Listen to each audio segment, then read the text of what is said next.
Maintenant qu'on a un aperçu général de qu'est-ce que c'est le code HTML et nous savons que le CSS peut nous permettre d'ajouter du style, on va aller voir le framework w3.css pour nous permettre de faire un beau site web. Donc, nous allons nous diriger sur Web Building et en fait, pour créer peut-être une première page web qui est adaptative, donc ça veut dire qu'elle changera de disposition dépendamment de si je la regarde sur un téléphone cellulaire ou non.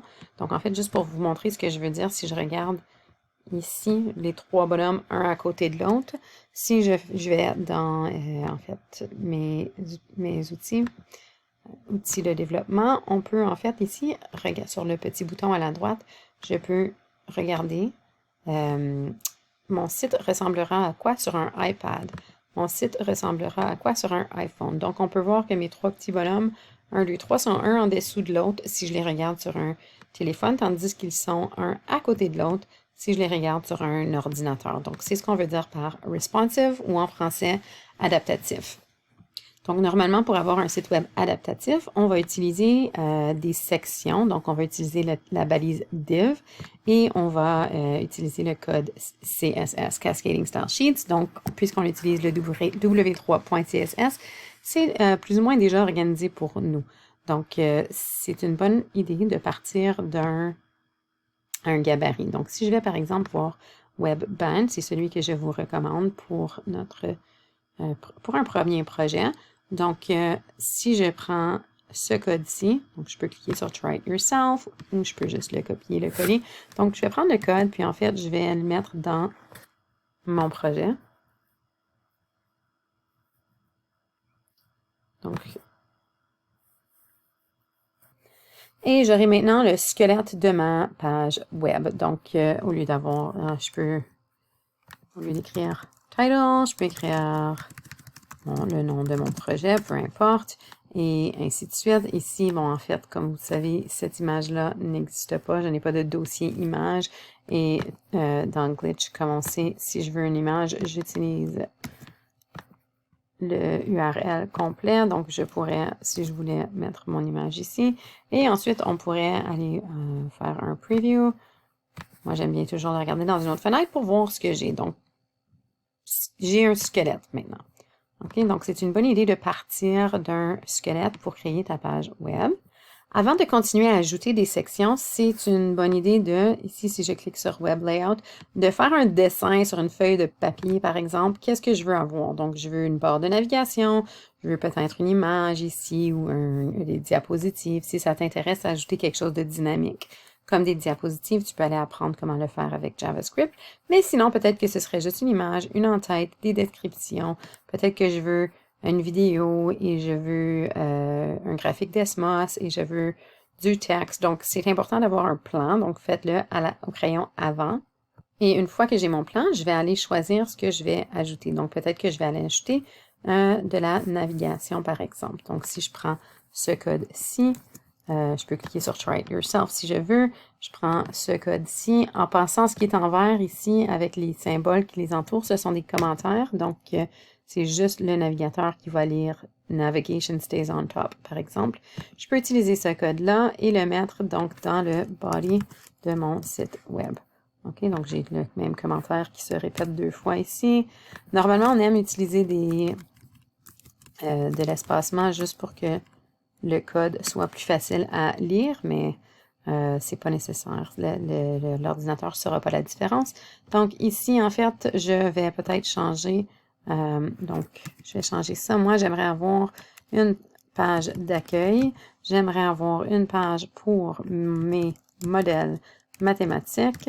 J'aimerais avoir, ou mes modèles pour le son, c'est-à-dire, j'aimerais avoir une page pour mes formules et j'aimerais avoir une page pour mon glossaire. Donc,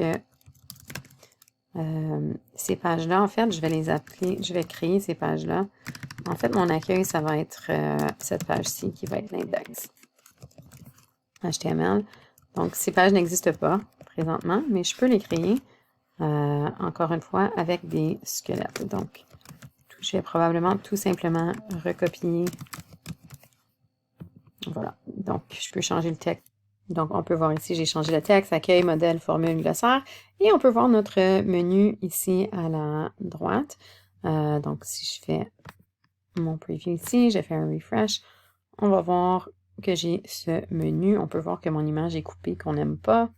Donc, pour régler ce problème, je pourrais probablement enlever cette classe ou sinon, en fait, je ne veux même pas cette image de toute façon. Donc, je pourrais la supprimer. C'était là pour vous montrer quelque chose. Donc, voilà. Donc, j'ai un squelette maintenant avec mon menu. Donc, dépendamment de ce que je veux faire, probablement que à ce point-ci, je pourrais prendre le squelette et le reproduire. Donc, je vais ajouter de nouvelles pages. Donc, je vais ajouter maintenant une page qui s'appelle modèle.html. Oups, pas HTML. Ça c'est important. Donc, si j'appelle ma page modèle.html et je recopie exactement le même code, en fait, vous allez voir que si je vais regarder maintenant sur ma page, je fais un refresh. Si je clique sur accueil, j'ai une page. Si je clique sur modèle, j'ai une nouvelle page. Si je clique sur formule, je n'avais pas créé cette page-là, donc on ne la trouve pas. Donc, je vais aller me créer des pages formule et glossaire. Et chaque page pourra être différente. Donc, pour l'instant, j'ai le même menu partout parce que j'ai copié-collé. Et ensuite, dépendamment de ce que je veux à l'intérieur de chaque page, je pourrais aller chercher ce que j'ai besoin.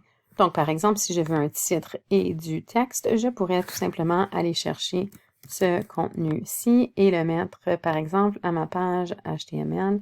Où est-ce que je veux le mettre? En fait, je veux le mettre en dessus. Donc, ici, on a un commentaire qui nous dit qu'on commence le contenu.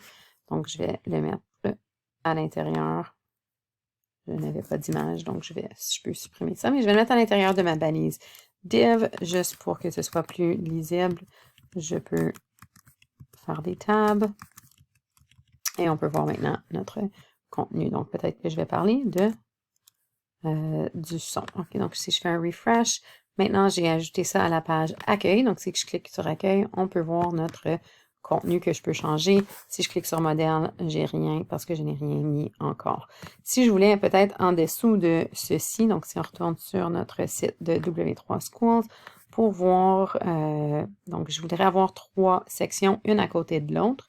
Ce que je pourrais prendre, c'est ce code-ci. Donc là, en fait, c'est des images. Dépendamment de ce que je veux faire, j'ajouterai peut-être une image ou peut-être quelque chose d'autre. Mais je vais tout simplement copier-coller le contenu et on va pouvoir les voir ici. Donc ici, on les voit un en dessous de l'autre. Si je regarde sur on ne nous montre pas les oups.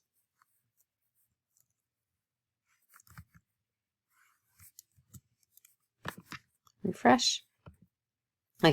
Et ici, on va les voir un à côté de l'autre. Donc, c'est ce qu'on veut dire par un site web adaptatif.